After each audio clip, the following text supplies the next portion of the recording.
La novela se titula Sobrevida, es sobre un narrador, podríamos decir, que está haciéndole una entrevista a un hombre que va a morir prontamente en un hospital y que quiere interrogarlo sobre el accidente que tuvo y que derivó en su postración.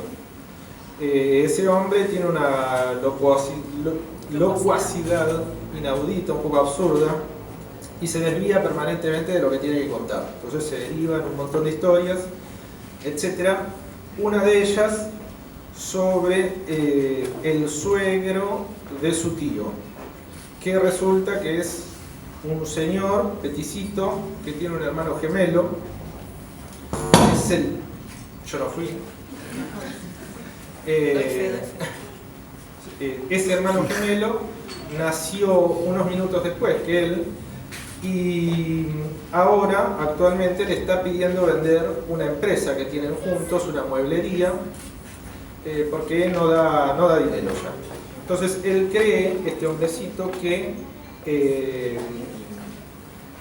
su hermano se está tomando venganza por esos minutos de diferencia que tuvieron al nacer, y está recordando una escena de chicos, de cuando eran jóvenes, en la que él cree que se descifra, digamos, esa maldad que ahora le muestra tratando de vender la empresa familiar, de la cual él está muy orgulloso. Así que voy a leer una parte de ese pedazo. Él está recordando mientras duerme junto a su mujer, que está enferma también. Así que voy a leer ese pedazo. Tendrían, si mal no recordaba, unos 6 años y era verano. Habían estado jugando con la manguera y el agua en el patio de baldosas de su casa, salpicando las plantas de los canteros, las bicicletas, los juguetes, bajo la protección despreocupada de la madre, que sentada con las piernas cruzadas, tomaba sol y bamboleaba el pie que permanecía en el aire. Con un gesto de satisfacción evidente, los ojos cerrados y las comisuras de la boca apenas dibujadas hacia arriba, las palmas hacia el sol como esperando una señal que viniera del cielo, la madre permanecía indiferente a lo que sucedía en el patio, y si bien no se podía asegurar que estuviera dormida, quizás sí pudiera decirse que estaba sujeta a una ensoñación tan placentera como aislante. Los hermanos, mientras tanto, se turnaban la manguera y jugaban a no ser alcanzados por el chorro de agua que el otro lograba disparar, aumentando la presión sobre el agujero de salida. Las corridas terminaban cuando el perseguido decidía ir a ocultarse detrás del cuerpo flojo de la madre, que había pedido no ser mojada bajo ningún punto de vista, y con esa orden parecía haber alcanzado una paz difícil de quebrantar. Por los roces entre su cuerpo y el de la madre, el hombrecito recordaba que ella había salido de bañarse pocos momentos antes, y cuando se refugiaba detrás suyo, la piel le transmitía una sensación caliente y fresca a la vez, detalle que lo exaltaba y que, sin planificarlo, pero deseándolo, lo llevaba, ahora que lo veía a la distancia, a rozar continuamente esa piel ardiente y fría. Los juegos continuaron así hasta que la madre quedó abducida por el sueño y el cuerpo se volvió acalorado y rojo, con la boca levemente abierta y los brazos desmayados al costado de la reposera.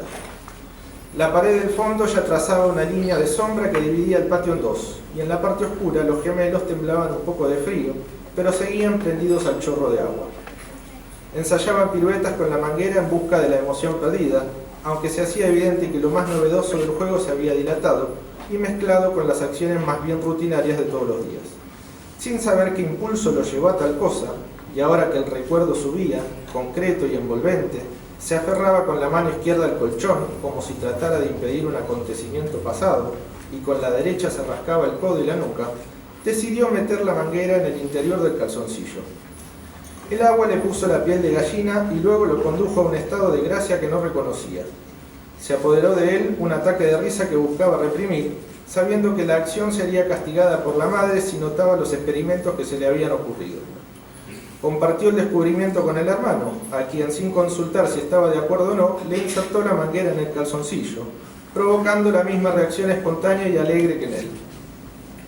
Tal vez por el regocijo en que lo sumía el organismo del cual apenas si conocían sus miembros más expuestos, tal vez por el hecho de estar desafiando ciertas normas tácitas, o tal vez por causas del orden de lo desconocido, y que ahora, mientras su mujer daba la impresión de estar inhalando como si alguien estuviera rasqueteando todas sus conexiones respiratorias,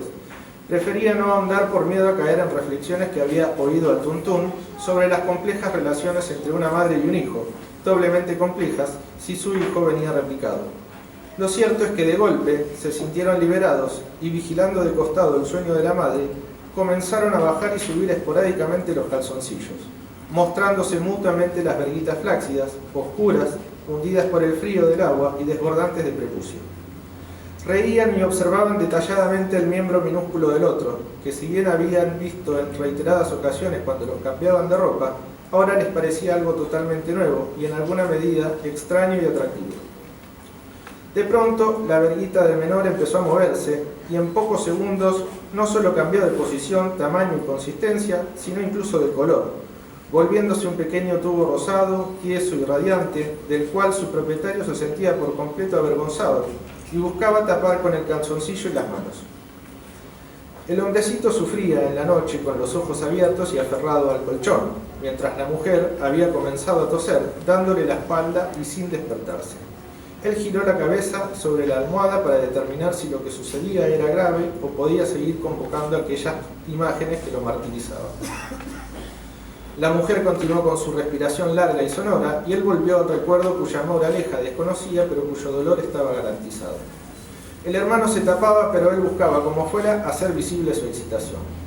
Logró convencerlo, diciéndole que no tenía nada de malo lo que sucedía y ejemplificaba con su propio cuerpo, bajando su calzoncillo nuevamente y abofeteando su verguita para alcanzar también él la erección. Pero nada acontecía,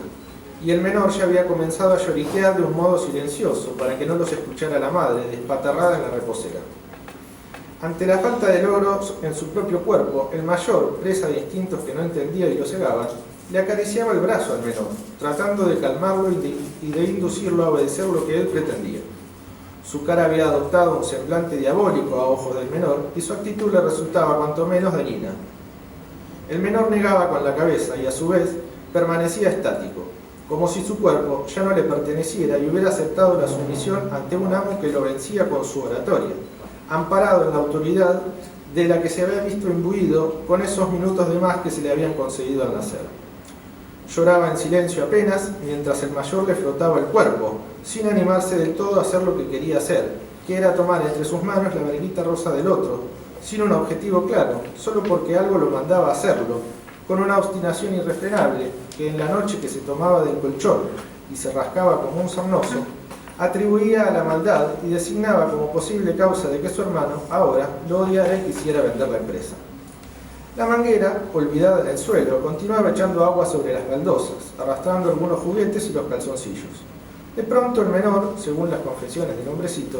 sintió que la mano fría del hermano se tomaba de su pequeña verguita caliente y vigorosa, y no sintió nada más que el frío aterrador de ser tocado en un lugar oculto durante las 24 horas del día. No sintió asco, ni alegría, ni nada, solo un frío abismal,